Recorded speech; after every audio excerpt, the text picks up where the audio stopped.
বিলেসনে ধ্যান ধ্যান খেলিছে সকলে, হেনকালে এলো সাপ ছুটে যায় চলে।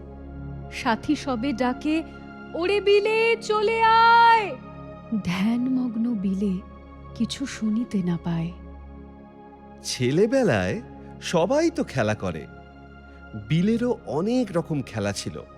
কখনো গাছে উঠে ডালে পা আটকে সে ঝুলে থাকত, কখনো বা সঙ্গীদের নিয়ে সে রাজা রাজা খেলতো।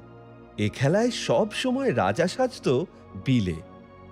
আবার কখনো বা ধ্যান করা খেলতো। ছবিতে দেখছো বিলে কেমন আসন করে কোলের উপর হাত রেখে চোখ বুজে বসে আছে। ওইটুকু ছেলে যেন বুদ্ধদেবটি।